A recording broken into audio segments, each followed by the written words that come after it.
sa Pilipino. Serbisyong tapat sa'yo, DZRH.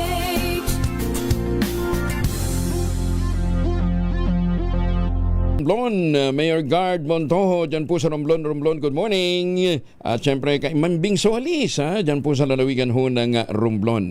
Magandang umaga din po kay Ma'am Dote Molino, dyan po sa Kidapawan City. Bagong balita, bagong impormasyon, kasama si Kuyang Angelo Palmones. Magandang umaga, Pilipinas! 8 minuto na makalipas ang alas 5 ng umaga. Planong bumili ng Department of Agriculture ng nasa 32,000 gilts o mga batang inahing baboy na hindi pa nanganganak. Lain itong mapabilis ang pagbangon ng sektor ng agrikultura mula sa pinsalang dulot ng African Swine Fever. Bahagi ito ng mas malawak na strategiya ng pamahalaan na maibalik ang populasyon ng mga baboy sa bansa sa dating 13 million pagsapit ng 2028 para matiyak ang food security. Ayon kay Agriculture Secretary Francisco Tiu Laurel Jr., 6 na milyong baboy ang kailangang madagdag para makamit ang nasabing populasyon at hindi bababa sa 1 milyong karagdagang baboy ang dapat na malikha ngayong taon pa lamang o ngayong 2026. Ipatutupad ito ng National Livestock Program sa pamamagitan ng Bureau of Animal Industry sa ilalim ng Food Security Agenda ng Administrasyon. Sana naman po yung pamamahagi ho ng baboy ng mga gilts, huwag nang haluan ho ng politika. Kung ibibigay hunin natin to ng pa isa-isa bilang parang backyard, hindi ho natin ma-achieve yung gusto nating repopulation. Samantala, teka muna, sige, pamimigay ng baboy ang gusto ng DA, dito man tayo, mamigay na tayo ng pera. Tumutok sa DZRH at manalo ng instant 1,000 pesos sa Malakas promo kasama ang Pride Detergent. Malakasan ang makinig at manood sa DZRH. May huli pero walang kulong. Ayan, ha? Ano nga ba ang kaibahan talaga ng huli at aresto? Kalimutan na natin yan. Basta ito, ng huli, walang kulong. Si Sharon Alvaro ay nandyan ngayon sa West Crame, Quezon, San Juan City pala. West Crame, Quezon City. Sharon. West Crame, San Juan. Yan, Kuya Angel. West Crame, Dito kami San Juan. sa West Crame, San Juan. At syempre, dahil nga ngayong umaga, sabi mo kanina, may superfluous supply ng baboy ang Department of Agriculture kaya namimigay. Tayo rin, may superfluous supply ng pera. Ayan, Superfluous. Oo. Asan ang Pinapakita pera mo pera, pinapakita ko. Yan. Gulay yan eh. Superfluous supply ng pera. Ano yun? Kaya namimigay tayo. Ano yun nandun sa bandang likod nyo? Lamay ba yan? Lamay? Parang may naglalamay yata doon. Wala. Ano yun? Gulay. Hindi, doon sa bandang likod. Ayun, Ito? Oo. Hindi, yun, Wala yun. kahon. Yun. May ang daming ilaw, Hindi. Mga nag-aalmusal yan. Kala ko lamay. Nag-aagahan. Paputok na yung araw. Kailangan mag-agahan ng mga kapitbahay dito. Pero ito hindi nag-aagahan dahil nagtitinda agad tuwing umaga. Magandang umaga po. Magandang umaga po. Pangalan nyo? Ayla Marie Pusugak po. Si Ate Ayla. Tignan mo naman kanya mga paninda sa riwang gulay. Ayan. Lalo na yung mga superfluous supply ng sibuyas. Yan. Iba kasi tinatapon, di ba? Huwag nyo itatapon. Oo nga, oo. Yung Hindi, para superfluous talaga supply ng kamatis, dapat di tinatapon. Kumain ng gulay para malusog ang buhay. Ayan. Para humaba ang... Buhay. Kala ko kung ano humahaba. Ano ba yung paborito yung mahaba? Sitaw, Sitaw. siyempre. Sitaw. Kita mo, pareha pa ni ate. Upo. Ayan, mahaba, mahaba na yun. Oo. Pero yung patola nyo, bilugan na mahaba. Maliit lang. Patolang kinis. Ano patolang ano yan? Patolang kinis kasi meron Kinis. patolang mahaba, paligpit Oo. din. Dalawang klase kasi yung patola. Yung patola nyo, makitid. Oo. Kasi maliliit lang siya. Native. Native yan. Yan native ang ba native yan? na patola. Yung may kanto-kanto, ano yun, Palikpik imported po. ba yun? Hindi po. Pilipinas din po yung kaya lang po. Patolang palikpik. Patolang patolang palikpik, ang palikpik. tawag Yung pala yun. doon. Ano? Oo. Yung Klase pumapatol, patola. yung pumapatol sa intriga. Patolang Ikaw. inggit. Kikon. Sige. Ate Ayla, masayahin ka tuwing umaga dahil nakikinig ka kay Kuya Angel. Sino pa ba rin mga announcers sa DZRH tuwing umaga? Siyempre, Angelo Palmones. Kuya Angel Palmones, eto meron kang 1,000 pieces. Thank you po. Maagang blessing. Alang naman ay... Thank you po, oo. thank you. Ate Ayla, taga anong probinsya mo? Taga Bicol po, Oragon. Taga Bicol. Opo. Saan ka sa Bicol? Sa Kamsur po, Bato. Sa Bato. Opo. Naku, ang sarap ng pansit dun. Pansit Bato. Pansit Bato. Ang senador doon. Senador namin doon si... Si Bato. Ay, di ba ba to? Hindi naman po si Bato. Nagtatago si Bato eh. Wala po kami Bato doon. Ang aga nito. Ayan na. Dahil, para makompleto mo yung ating mga papremyo, kailangan masagot mo yung ating word of the day.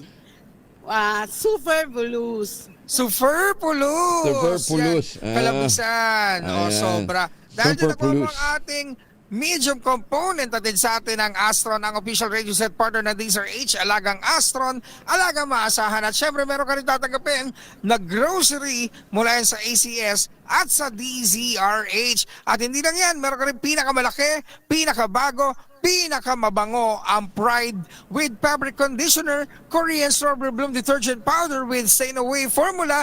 2 kilo yan, kaya kahit gano'n karaming labahan, ubos yan. And speaking of labahan, lalaban mo gamit ang Pride detergent, ang pinakabago disenyo ng DZRH t-shirt na iyong maiuwi. Congratulations! Thank you po sa DCRH. Ayan. Maraming salamat po. Maagang blessing. Hawak na ba ni Nana yung Pride? Opo, hawak ko na po. Hawak niyo na. Hindi, yung Pride. Oo, Opo, Nay. opo. Kasi tayo ho ay para-parehong malulusog. Ayan, parang si Sherwin. Ayan, aba ay dapat mag-exercise tayo tuwing umaga. Ayan. Opo. Ready na, Ray? Oo, sandali. At nire-ready lang ni Ray yung ang lead dancer natin sa umaga ay yung kasama ni Sherwin dyan. Ating mga ACS dancers. Yung yan, mga ACS oo. dancers. Ayan, ha? Yan, okay. Ang tagal naman, Padinig Ray. nyo na yung music. Okay, ready Ako na? nakakanta. Hindi, ito na. Ready na?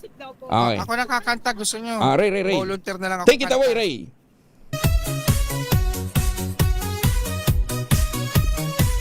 Ayan, ha? Ayan, dito mo. Parang kalalabas lang. Galing Malate. Wala man lang. Grupong yan. Gusto binuo talaga ni Ray. Sana chorus na lang, Ray. Pero mang si Ray, wala dito sa tempo. Uy, wala man lang ko konting inda ko. Wala ka energy pa. Yan. Oo. Yan. Uy, wala kayo hawak sa 10 kilong bigas, no? Oo, parang wala lang, Sherwin, Kayang-kaya, Ayun na. Hawak mo ang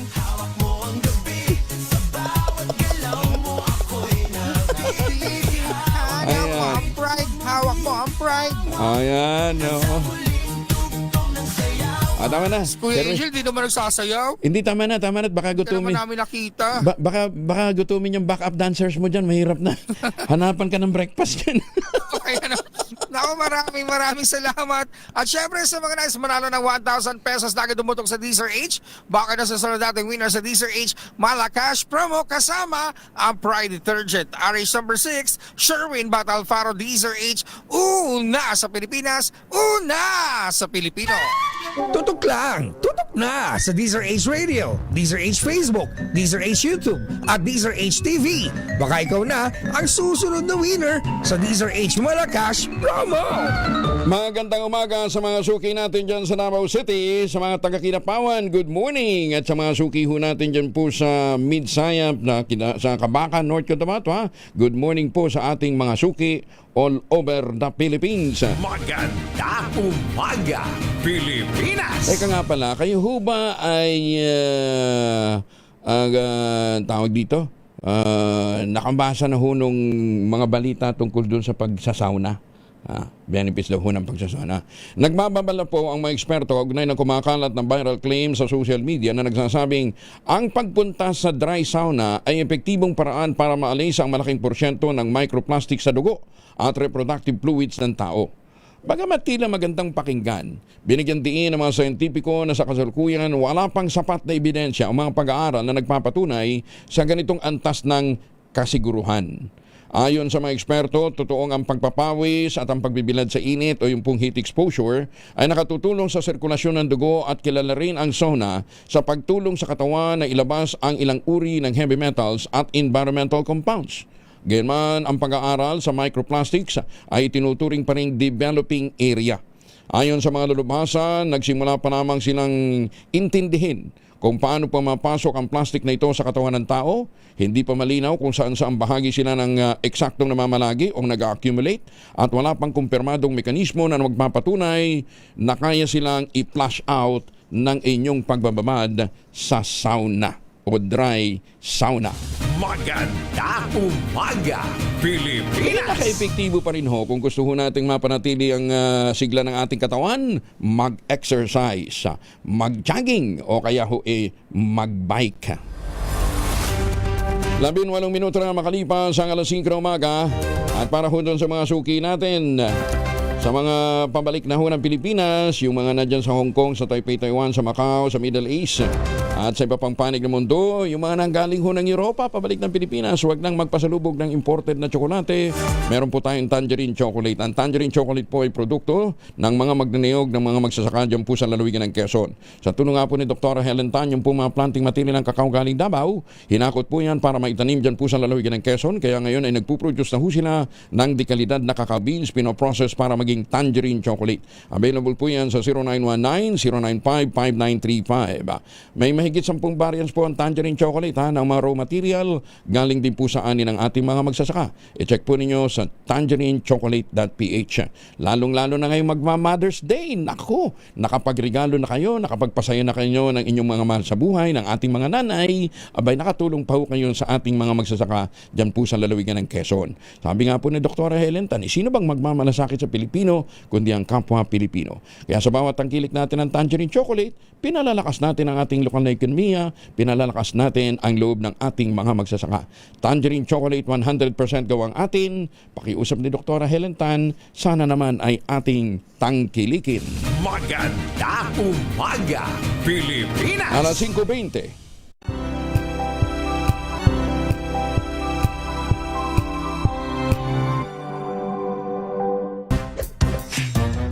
Galing-galing mo Smart dishwashing paste ko Pritong ulam na masebo Plato o kaldero Tanggaling for everyday. Ganyan pag smart ang dishwashing paste. May double tanggaling formula. Tanggalang sebo, tanggalang bakterya. Pahit para walang bahid Linis fantastic sa metal at plastic Number 1 ko to Tanggaling-galing mo Smart dishwashing paste ACS. Sa lahat ng bagay, simula pa lang, siguraduhing max protection na. Kasi pag kulang ang proteksyon, baka madaling masira. Sa ngipin, dapat may max protection din. Max sa alaga ng Unique Toothpaste. With Max Protect Formula, help stop cavities before they start, while keeping breath fresh. Try Unique Maximum Fluoride Protection. Para max sa alaga, max protektado. ACS. Wow, ang saya. Isang barangay na labada, puro mancha pa. Goodbye, pahinga. Mommy, isang laba lang yan sa Pride Bar Blue. May powerful stain-away enzymes na malupit sa dunit mancha. At di masakit sa kamay. Isang laba lang yan. Hello, pahinga. Hello, Pride Bar Blue. ACS.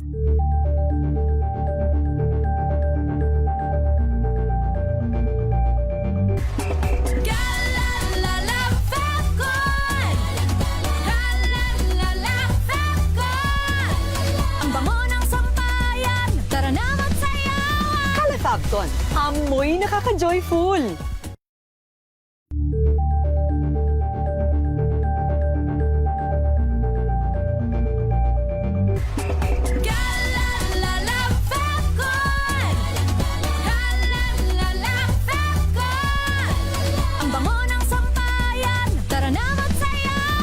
Fabcon, amoy nakaka-joyful. tinesting, sinuri, siniyasan. Ang resulta? Super effective ang Shield sa pagpatay ng bakterya at virus. Shield Antibacterial Soap. Believe ang mga eksperto sa Philippine Nurses Association. At si Mami, Tiwala ako sa Shield. Shield Antibacterial Soap. Napatunayang mabisa. Ang mga nurse, tiwala. ACS. Galalala Falcon. Galalala Falcon. Ang bango ng sampayan. Tara na magsayawan. Calefabcon, amoy nakaka-joyful.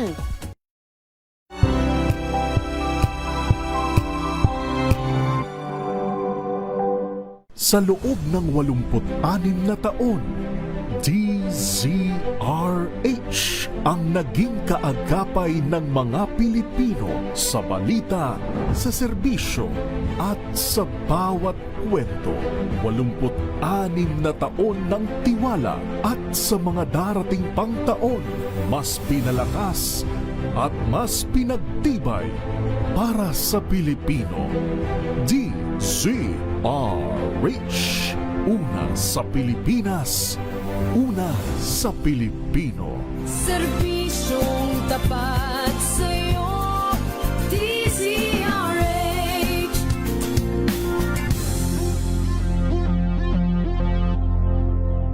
Tumunog na ang gandingan para sa kalikasan. Ang itinanghal bilang Best AM Radio Program Host ay si Cesar Chavez para sa special on Saturday na Impormasyon kasama si Kuya Angelo Palmones. Magandang umaga, Pilipinas! 24 makalipas ang alas 5 ng umaga. Nakikiramay tayo sa buong Manila Times ha. Pumano na pala yung chairman emeritus nila na si Ginoong Dante Arevalo Ang. Si Dante ay pumanaw ho kahapon. Kahapon ba ito? Nung isang araw, sandali ha. Para dun para tama yung impormasyong ibibigay ho natin, ano ha. At para ho dun sa mga nagtatanong naman dun ho sa wake ni Nicar Noemi Bartolome, yung anak po ni wala ibang detalye. Anyway, pahingi na detalye dun sa sa wake ni Dr. Dante Ang, ha? Eto. Wala. Anyway, congratulations naman sa ayan. Doon sa mga nagtatanong tungkol ho sa wake ni Nicar Noemi Bartolome ay Bartolome Ramos. Yan po ay darating pa lang sa 8 sa Friday galing Singapore. Balikan ho natin yung Congratulations muna sa Tucci Foundation Philippines. May 8 naman ang groundbreaking ceremony ng Tucci Hospital. Dito po sa Bacood, Santa Mesa, Maynila. Mabuti pa itong Tucci Foundation na ito. Walang ginawa kundi tumulong Di ba? Malaki ang bag. Kahit na alang tax na tinatanggap. Yan ha. Congratulations sa mga namumuno ng Tucci Foundation Philippines. Magandang umaga, Pilipinas! Nagmamatigas pa rin po ang Pag-ibig Fund sa pagsauli ng 630 million pesos na pondo ng negosyanteng si Delpin Lee na nakalagak nga sa escrow fund ng Pag-ibig sa halos 15 taon. 15 years na ho itong nakalagak ho sa Pag-ibig Fund. Kasunod dito ng apilan ni Lee sa ahensya na ibalik na ang nasabing pera matapos nang ma-dismiss ang kasong stop of fraud laban sa kanya at nakawala ng sapat ebidensya hinggil sa manoy 6.6 billion pesos na housing scam. Bagamat kinatigan ng Korte Suprema noong 2018 ang summary judgment ng Makati RTC noong 2012 na nag-uutos sa Pag-ibig na tuparin ang obligasyon nito. Isauli yung pong 630 million pesos na pondo, pera ho ito, ng kumpanya ni Delpin Lee, hanggang ngayon, inuupuan po ito. Noong 2018, ibinaba ng Korte Suprema ang kaso sa simple stapa at pinayagan na magpiyansa si Ginoong Lee hanggang tuluyan ng madismiss ang kaso. Ayon kay Lee, ngayong malinis ng kanyang pangalan, hanggang niya muling makatulong sa gobyerno sa pagbibigay ng abot-kayang pabahay. Nadali lang ho ito ng politika eh. Oo, dahil meron ho siyang hindi natulungang humingi ng tulong sa kanya nung panahon ng eleksyon na tumakbong presidente, natalo. Ayan, kaya binalikan naman siya. Magagawa naman daw niya ng Home Development Mutual Fund ang pagsasauli ng pondo dahil ito'y naka-escrow. Ibig sabihin, hindi ito nagagastos kung saan. So ang tanong, after 15 years, nasa ano yung pera? Bakit hindi ho maisauli ng Pag-ibig Fund? Ako, malaki-laki na rin ang interest nito. Alam ho ba ninyo yung interest na babayaran doon sa pondong hindi ho nila isinasauli? Manggagaling po sa pondo ng kontribusyon ng mga miyembro ng Pag-ibig. Hindi naman ito manggagaling sa bulsa nila. Hindi naman ito manggagaling sa bulsa ng mga opisyal ng Pag-ibig. Manggagaling ang pondo ng ibabayad na interest dito ho sa escrow na hindi na pondo naka-escrow na hindi nila isinasauli. Manggagaling po sa mga contributors.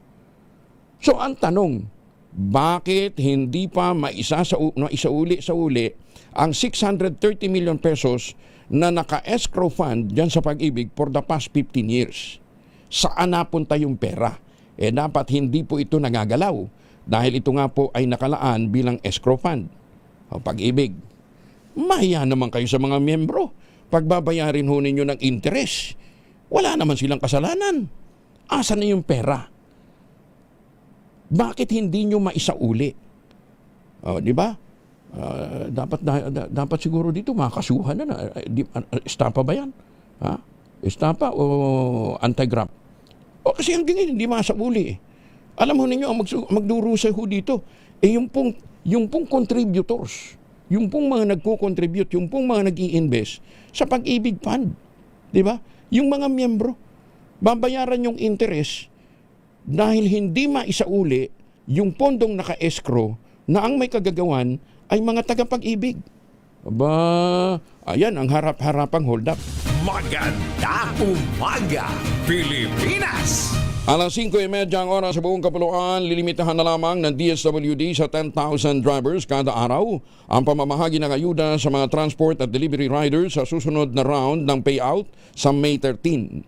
Ayon kay Social Welfare Secretary Rex Gatchalian, ito ay para maiwasan ang pagdagsa ng mga benepisyaryo at matiyak ang maayos na release ng ayuda. Sinabi ni Gatchalian, magtatakda sila ng staggered o utay-utay na schedule depende sa bilang ng mga driver beneficiary sa bawat transport network company. Nabatid na kahapon, itinakda ang deadline ng kalihim para sa pagsusumite ng final payout plans ng mga TNCs. Kabilang ang venue at schedule ng payout para sa nakatakdang rollout sa susunod na linggo. Inimok naman ni Quezon City Mayor Joy Belmonte ang mga hotel, apartel at iba pang kahilintulan at establishmento sa lungsod na mahigpit na ipatupad ang check-in rules laban sa human trafficking. Lain itong masiguro ang kaligtasan ng mga panauhin at bahagi ng mas malawak na pagsisikap ng pamahalang lungsod na gawing ligtas na espasyo ang mga accommodation establishments. Sa ilalim ng polisiya, inaasahang magsasagawa ng mas masusing verifikasyon ang mga establishmento sa pagkakakilanlan ng kanilang mga panauhin. Kabilang na dito ang mahigpit na pag-screen sa mga menor de edad na may kasamang matanda na hindi nila kaanak. Maayos na dokumentasyon at pagpapakita ng valid identification card sa bawat check-in at aktibong pakikipagtulungan ng hotel staff sa mga otoridad kapag may nakitang kahina-hinalang aktibidad. Ayon sa alkalde, malaki ang papel ng pribadong establishmento upang maging line of defense laban sa mga sindikato, lalong-lalo na sa mga nagbibiktima ng mga menor de edad. Kamakailan, inilunsan din ng lungsod ang QC Safe Seal, isang programang nagbibigay ng sertifikasyon sa mga establishmentong sumusunod sa anti-trafficking standards bilang insentibo at pagkilala sa kanilang pakikiisa sa nasabing kampanya.